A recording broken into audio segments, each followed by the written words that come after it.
After the end of Doom Eternal and its accompanying DLCs, that being the Ancient Gods Part 1 and Part 2, I was of the personal opinion that there weren't a lot of directions left for the Doomslayer to go in future installments. I mean, they had a pretty big blowout ending, all things considered. You literally attack, dethrone, and murder the heck out of God, and then get laid down for a real big heckin' stone coffin snooze. As it happens, it seems that the guys over at id Software were also grappling with that particular dilemma. Do you chart an uncertain path into the future of the Doomslayer when most options have been expended, or do you instead look backwards and carve out a new chapter in the Doomslayer's past? To that end, we now have a trailer for Doom: The Dark Ages, and oh boy, he sure as has gone medieval on our asses. And in style too. Have you seen that fur cloak? Just add that to any armor set, it just instantly ups the Riz factor by at least 100 times.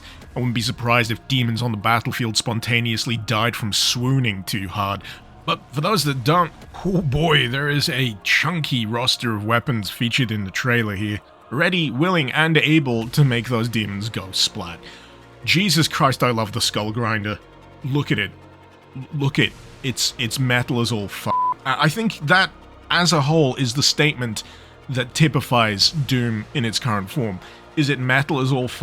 It's going in the game. That seems to be the guiding ethos of Hugo Martin when it comes to design work for this. Yes, of course I want a gun that's functionally a flat cannon powered by skull fragments. Yes, of course I want to give Doomslayer a Captain America boomerang shield but with a chainsaw rim. It's metal as all f***. But looking a little further beyond that into the surrounding detail of what we've got here in the trailer, we've obviously got a conflict from the Night Sentinel's past, and as the opening text describes, it's set before he's viewed as a hero. By who exactly?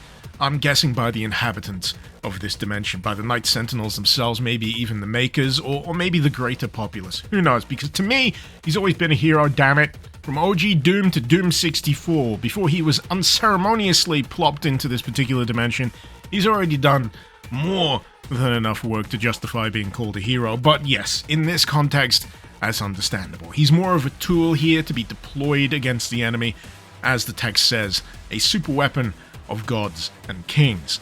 I mean, he's literally fired like a goddamn railgun bolt into the battlefield. It's awesome. So that implies we've got the upper echelon of the Night Sentinels involved, that implies we've got the Makers involved, and there's certainly some Maker tech at play here in the trailer itself. I could speculate about the potential direction of the story, but it will entirely be that, pure speculation. Personally, I think it would be interesting to delve into the fall of the Night Sentinels, maybe the corruption that eventually creeps in at the heart of it, not to mention the Makers themselves, because at a certain point they were all viewed as fairly benevolent. And there's certainly a point along the timeline here where the Doomslayer stops being merely a tool and starts to pursue a more self-propelled, single-minded idea of justice. But again, this is all just vague speculation, and personally I'd much rather be focusing on the meat that's present here in the trailer, and it is some prime cut rib if I do say so myself. There's a lot to chew on. For example, it seems like the combat itself, the raw core gameplay, is going to feature a few tweaks from what people are typically accustomed to with the likes of Doom Eternal.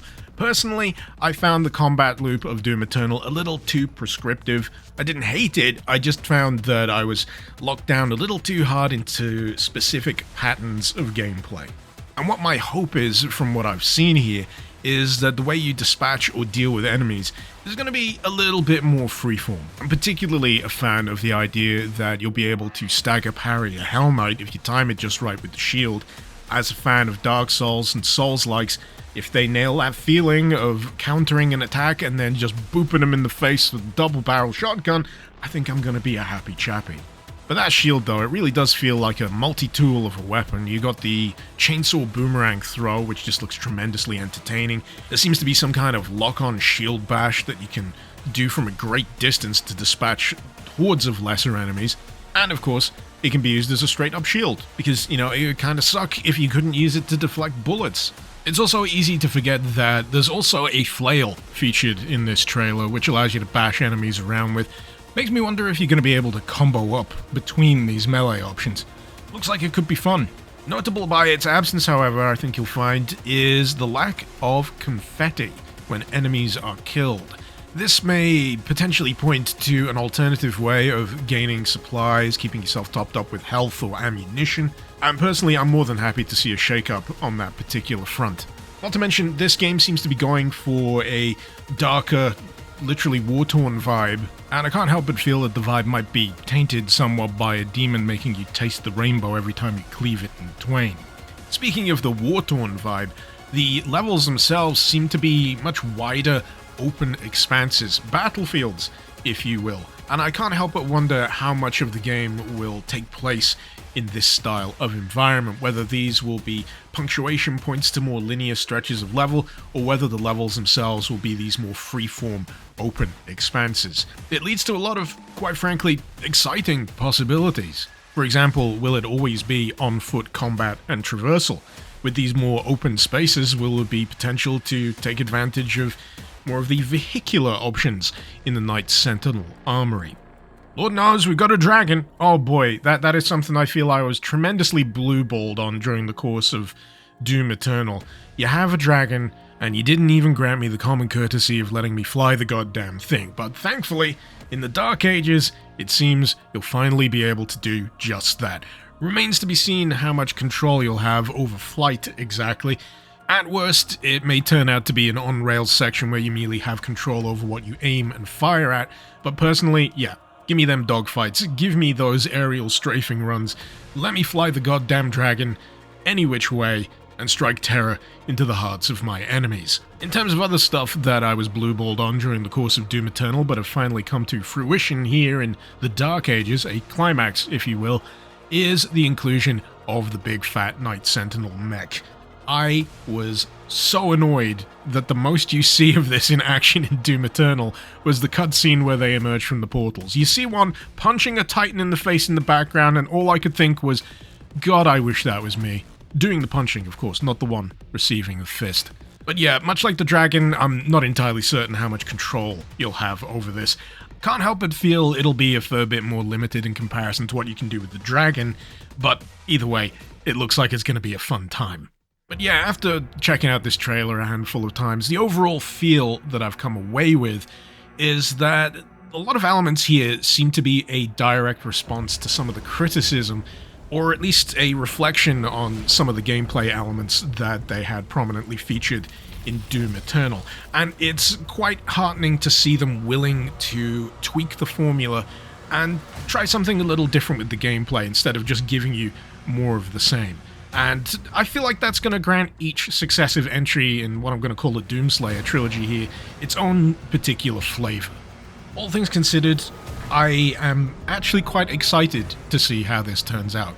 And you know what, that's honestly somewhat of a surprise for me, because prior to this trailer dropping, I was genuinely feeling a little burnt out on this current iteration of Doom. I thought I'd seen everything there was to see, and made my peace with how I felt about it as a whole, but no, Dark Ages trailer drops, my pulse quickens, and I honestly start to feel excitement again. And that is a wonderful feeling. Now, whether or not Doom the Dark Ages pays off that feeling that it's managed to generate in me remains to be seen. But, either way, it's going to be an interesting ride. Oh, while I'm at it, big prediction for the ending. He's going to end up in the stone coffin. Gotta happen. If it doesn't, Hugo has betrayed me, he's watched this preemptively, and decided to f*** with me by changing it. Don't tell me you wouldn't do it, Hugo. I see that mischievous glint in your eye. Anyways, that's a bit of my scattered stream of consciousness thoughts on the Doom Dark Ages trailer from the Xbox Showcase. Wondering how you folks feel about it. I know there's a myriad of swirling opinions out there, including, but not limited to, wondering why they haven't gotten around to a new single-player installment of Quake yet. Whether or not Mick Gordon's going to do any soundtrack for this, probably not, considering he's on pretty poor terms with id at the moment. And of course that age-old sentiment of, why can't new Doom be more like old Doom? Wah, it's too fast for me, my sciatica's acting up again. Well, in that case, boy do I have news for you. Have you ever heard of Doom modding?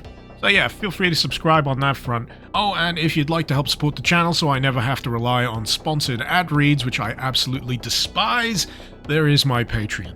Minimum is $1, you get on the list, you gain my undying gratitude, and occasionally some early access drops of my videos. Until next time, this has been Mr. Icarus. Thank you very much for watching.